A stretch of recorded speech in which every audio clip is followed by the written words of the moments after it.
Hello, Homo sapiens. Today, I will tell you about a biological arms race between virus and human. A race between who can evolve better, humans or the rabies virus, also known as the Lyssa virus. The rabies virus is an extremely dangerous virus. It has a 99 mortality, which means 99% of people who get infected and start showing symptoms will die. Once you are infected with rabies, it can take days to months to years for symptoms to start to appear.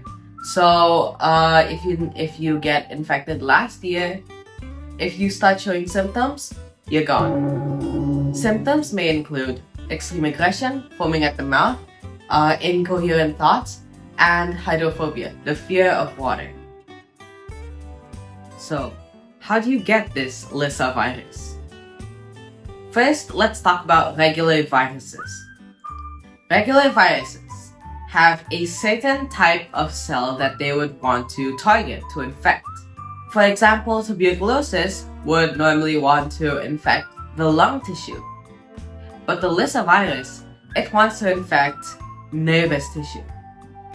The nerves.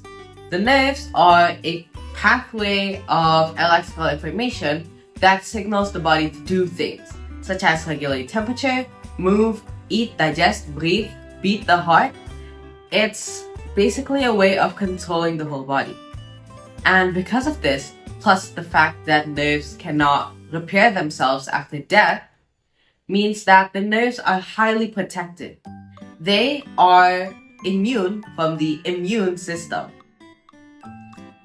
The immune system would normally detect viruses by way of detecting them in the blood, detecting them in the tissue, or when a cell gets infected, it will signal the neutrophils, white blood cells, to come to that specific area. But nervous tissue is special. It has a wall around it that protects it from these neutrophils, which means the nerves are not regularly checked for viruses, which is really good for the Lyssa virus. So, normally a virus would be contracted by way of water, food, or airborne particles, which means coughing, like the little pieces of water that you get after sneezing. These viruses would have to make their way through mucus, hair, flesh, blood, muscle, and fat before they can get to their area. But the Lyssa virus just cuts through all of this. Since its way of infection is through carriers such as dogs, cats, or bats, it will head straight for the nerves. When a host bites an uninfected person, then the virus will travel through the saliva straight into the nerves.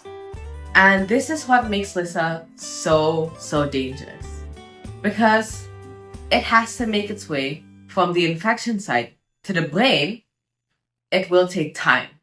Time where if you don't pay attention, it will use.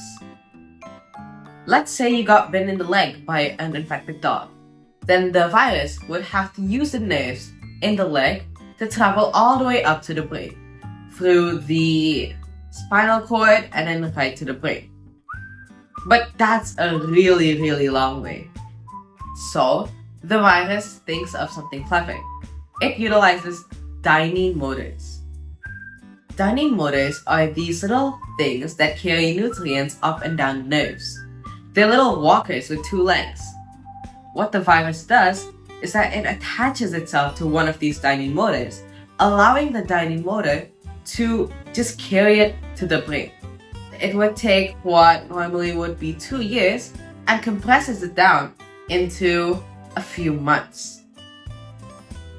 During this time, when the virus is still making your way to the brain, you can get a rabies shot, and this injection will allow the immune system to recognize the virus. But let's say you don't get the shot and you overlook this injury, thinking, oh, it's just a minor injury, I'll be fine. Well, the nerves are going to try to fight back. Once the nerves realize that there's something wrong, it will start signaling to the immune system that, hey, there's something off about this. But the virus has a trick up its sleeve. It has this special piece of DNA that blocks all signals from the cell. Meaning, the nerve cell can't send out an SOS signal to the immune system, which means it stays quiet. But there's one more thing that the cell has to its advantage. The cell can do apoptosis, which means programmed cell death. And under normal circumstances, the cell will just die, causing the virus to be exposed to the immune system. But nerves can do that too. But the virus will take away the piece of information that the nerves require to do apoptosis. So the nerves cannot even kill themselves. Therefore, the nerves are just controlled by the virus. But the immune system has another thing coming. See, every cell has these little windows that allow the immune system to peek inside at what's happening. When these nerves show that this virus is inside them, the immune system would want to attack. But as soon as the immune system attacks, or should I say the killer T cell attacks, the cell, instead of killing the neuron, will kill itself.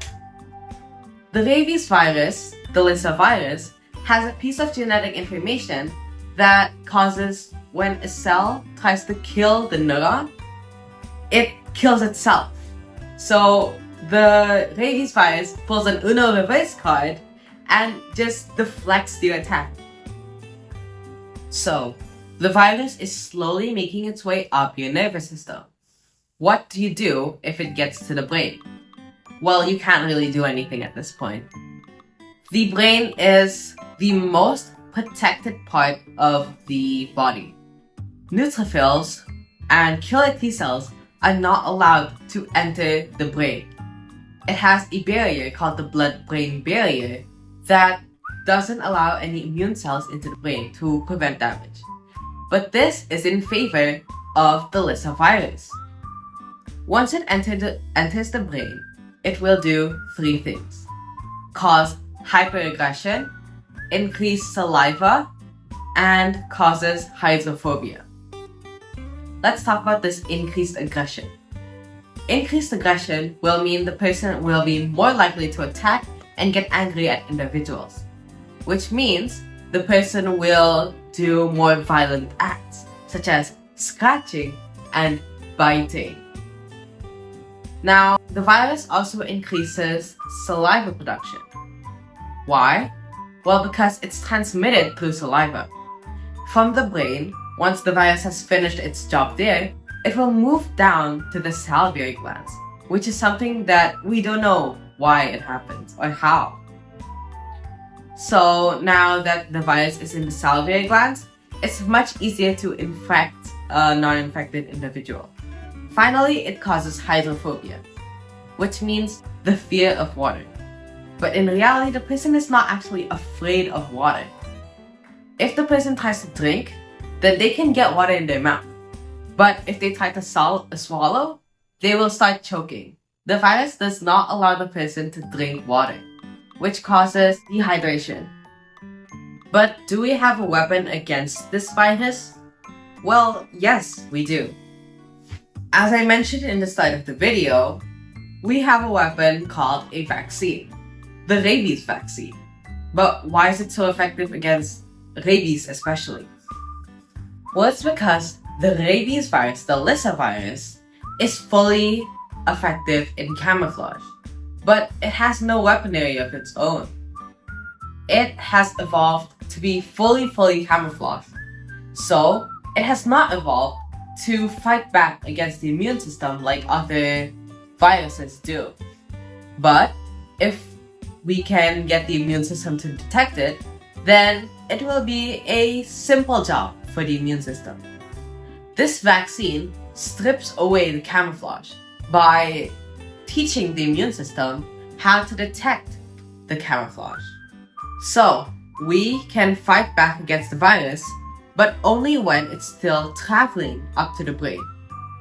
Therefore, if you get bitten by an animal, like a dog, cat, a bat, and they look like their mouth foaming at the mouth, even when they're not foaming at the mouth, go to a hospital immediately and get the vaccine, because it might save your life.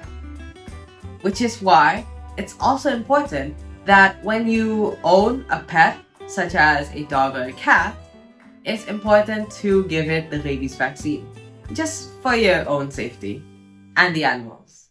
Thanks for watching.